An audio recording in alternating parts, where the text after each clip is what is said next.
Hey humans, this is Angel here.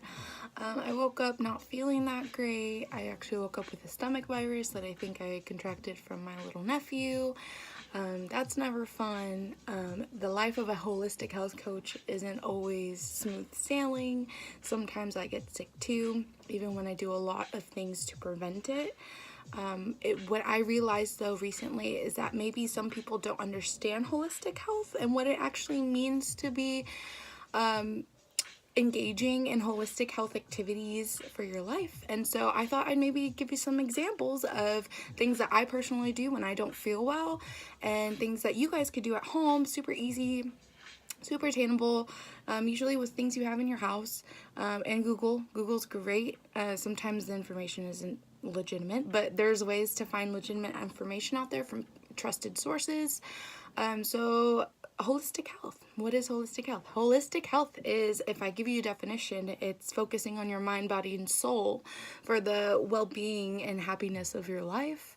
It's focusing on not just physical activities or dietary activities or, relationships. It's everything. It's nothing one of those things. Like, it's not any one single of those things, if that makes sense. It's all of those combined. So a yoga practice, part of holistic health. Drinking some water, also holistic health. Let's see, I got some props here. Some essential oils for days, guys. Like, they are so helpful, especially make sure that you're getting essential oils that are good for internal and external use, because not all of them are created equal. Make sure they're not diluted with anything bad that might be harmful for you, especially if you're trying to ingest it, because there's a lot of different essential oil remedies out there using ingestible essential oils where you can heal yourself internally, naturally. A lot of people want to go straight to pharmaceuticals, straight to the drugs, and I'm just saying there's other options. There are other options out there that actually won't cause other side effects unless you're allergic. I mean, but that's a risk you take with anything you ingest. But it's definitely a lot safer and a lot more healing than I think some of these medications, because a lot of these medications kind of lead you to take other medications. Like, a lot of people, they don't only take one kind of medication, but they take multiple because they have to deal with the symptoms or the reactions that happen after they have taken that initial one. So there's a lot of natural, holistic options and remedies on the internet, especially now in this day and age. You guys should really check them out. There's so many amazing things. Like, I did a little research on what would be good for like a stomach virus that's natural, and so I made some tea. You can't really see it now, but it's ginger, lemon, and chamomile with hot water. It's not the greatest tasting, but honestly, if you sip it slow, especially if you have an upset stomach, I haven't been able to keep down even I really like lemon lime seltzer water, and I couldn't even keep that down. But since I've been drinking the tea, I haven't thrown that up. So that's a really good option because ginger is super anti-inflammatory. So is chamomile. Actually, let me add a little tidbit about chamomile.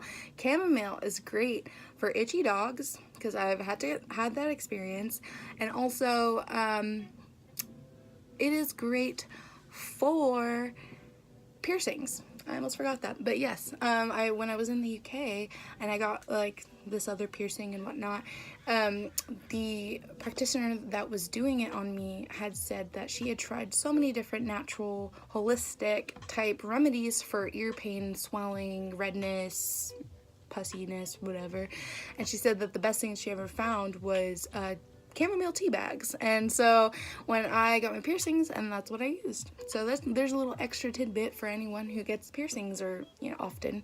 It's super anti-inflammatory as well. And then lemon helps with digestion, and it's also full of great vitamins and all those sorts of things. So it's actually been really beneficial.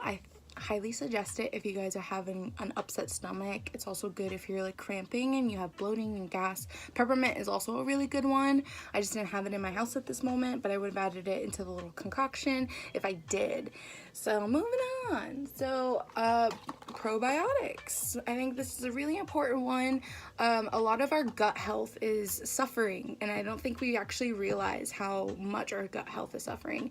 And these little guys, they help keep everything good. They feed the good bacteria, they're killing the bad bacteria, because what happens sometimes is that we get an overgrowth of bad bacteria, and then it causes us to have all these other symptoms, including, and it could lead to, if over long periods of time, the untreated, could lead to autoimmune diseases and things like leaky gut and other hormonal issues. So we have to be really careful about how much sugar we're putting in our gut, what types of fermented foods are we consuming, because fermented foods are also great sources of probiotics, things like kefir or pickles or anything pickled, sauerkraut, yogurts, things like that have probiotic cultures within them, and so that they help also feed the good bacteria, kill the bad, and keep you balanced. And I'm all about the balance because I'm a Libra. So we're all about keeping balance here. And so the next one that I would say was just food. And honestly, this was just because I can't really eat anything at this moment, but that was a lemon from my tea. And honestly, it's been a lifesaver. Food itself, you realize that things like dairies and meats and things like that kind of may irritate your stomach a lot easier than whole foods like fruits and veggies and whole grains and things like that, because there's a lot more process that goes into those other things, and there's a lot of hormones that go into those other things, and when we're adding hormones on top of the ones that we already create and produce ourselves, we cause an overgrowth. We cause an over excess of these things that we don't really need. We don't need the extra hormones and antibiotics. Like, I think we've gotten enough through other sources, through the environment, through the foods we've already consumed without being properly informed or aware of what's going in our food. Just so food is a huge one, and I think if we're sticking to whole foods, like plant-based for the most part, just because it is the least irritating food group of the SAD diet, the standard American diet, which is ironic, right? So, because it keeps us sad. It keeps us anxiety-ridden and depressed and fat and sick, and nobody likes that. And if anyone's looking for some good information out there, there's so many good documentaries on Netflix about just a lot. There's this one called Stink about what they put in fragrance and the chemicals that they add and things that we may, like, just when we see fragrance listed on the ingredients list, we have no idea what's actually going into it. I believe it's called The Human Experiment, and it's about products that we use on a daily basis and all the added chemicals and preservatives and things that just aren't good for our body, or weren't created for our body, really, but then bioengineered and sold on the market to act like it is. So check that one out. Forks Over Knives is a really great one. What the Health is a really great one. There's a lot of great information. I think some of it is it's biased. Let's just be real. It's biased to an extent, but sort through all the information, take everything with a grain of salt, do your research, look into things, make sure that what you are taking as fact or truth, that there is actual evidence behind it. Don't just take people's word for it or Netflix's word for it. Do your own research. So another thing would be like plants and herbs. So like plants and herbs, they all have their own properties, their own uses, and like something like sage. So sage, people know as like a smudging tool. It's something that you can use for getting rid of like bad energies and things like that, but it's also a not room air purifier, but essentially a room air purifier. It purifies the air with its smudge, with its smoke, and you can get these at like crystal shops, metaphysical shops. I'm not sure if they really have them in mainstream places, but Amazon, I know you can get them on there too. So it's just something to check out, be interested in, look it up. Don't take anything that I say for truth. Look it up yourself if you really need, and that's fine, because, you know, knowledge is power. So there's that, and you can use other plants that actually help air purification. They help you with anxiety, depression, calming, sleep. Like, depending on the herb, depending on the plant, it can do wonders for you. Just do your research. Just look into what you need. Google what you need. Plants, like, I have depression, I need a plant. I need something to help. So just look into that.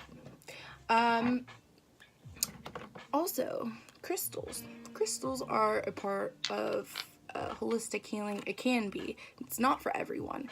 And actually, I was just talking to someone the other day, and they said, oh, I'm not into holistic healing because I'm not into that crystal stuff. Okay, well, just so you guys know, holistic healing, it's not just about crystal stuff. It's about your mind, body, soul. It's about everything. So it's what you're eating. What kind of physical activity are you doing? Are your relationships good? Do you like where you work? Do you feel good about yourself? Do you love yourself? Do you have positive thoughts about yourself? Are they typically negative? What can you do to help those things so that you are able to be the best version of yourself, and you're able to help other people grow and heal and learn themselves as well? So the crystals aren't for everyone, but I just have to say that my husband is the biggest skeptic on things like this, specifically like metaphysical type energies, crystal healing, things like that. But he was waking up with really bad stomach pain. He said it felt like glass shards in his stomach.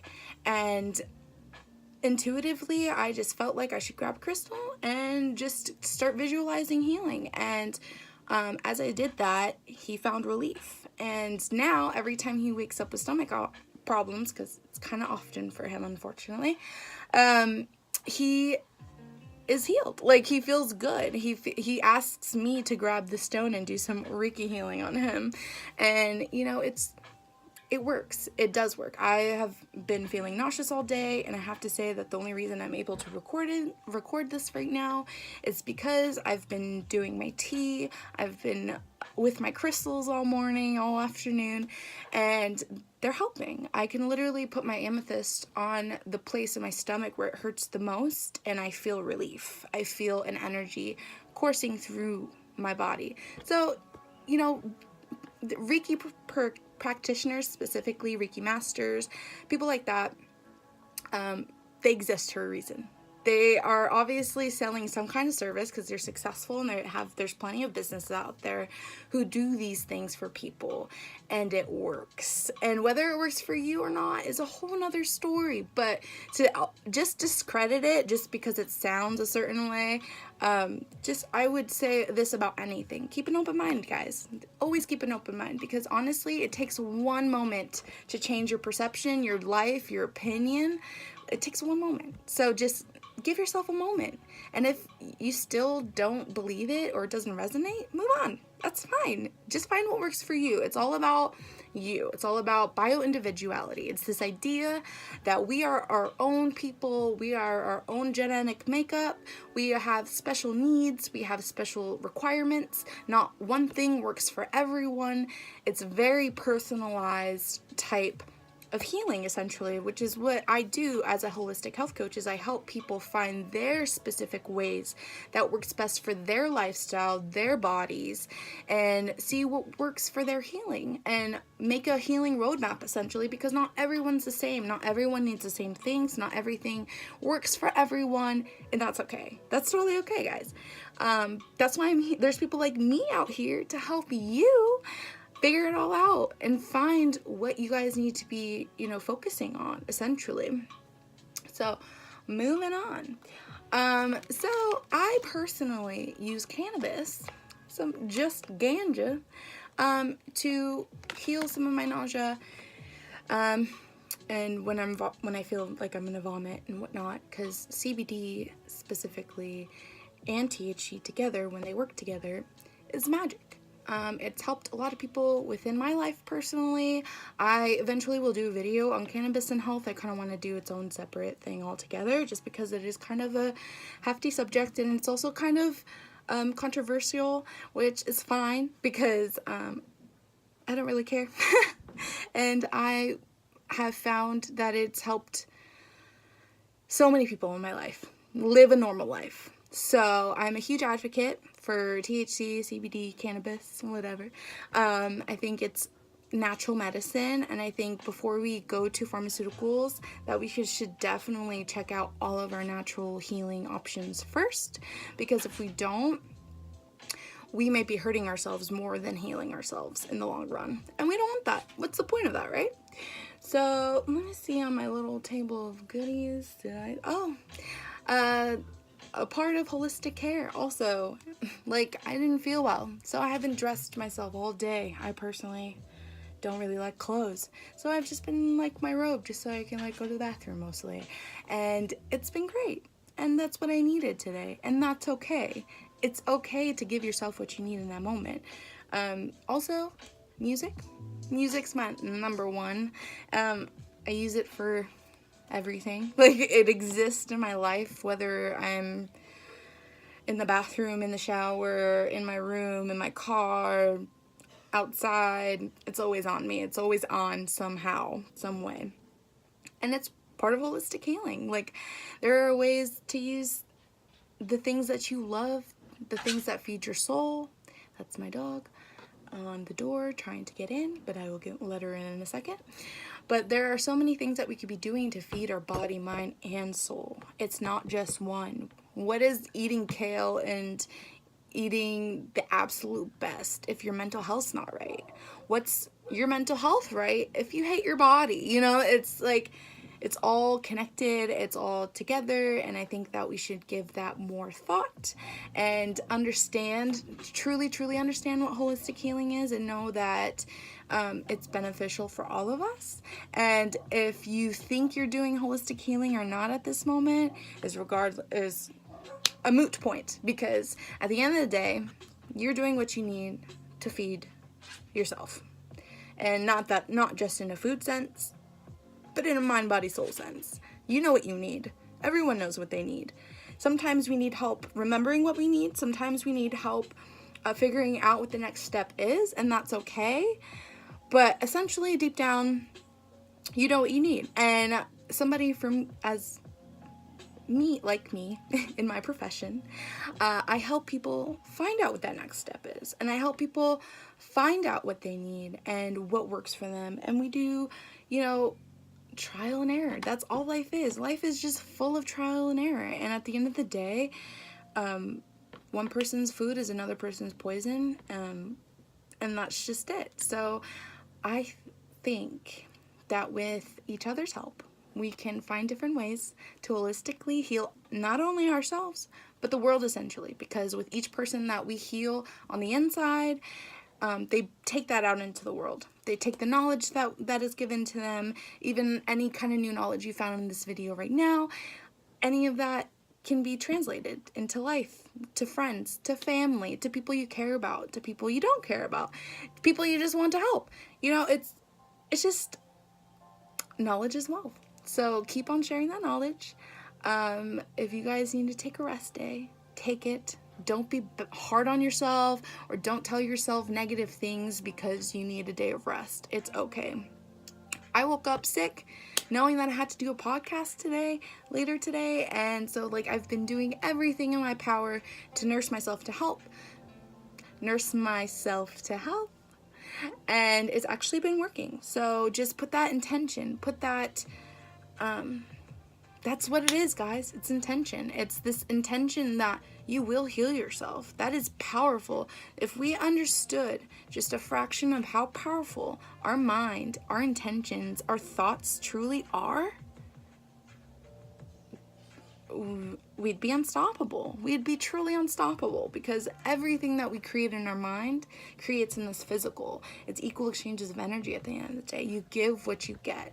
So if you're giving the universe healing, you're saying, I'm going to heal myself today, you will be healed. I know a lot of people seemed skeptical because they're like, oh, I've seen those weird, not weird, but interesting, like Baptist type healing ceremonies where people are getting magically healed.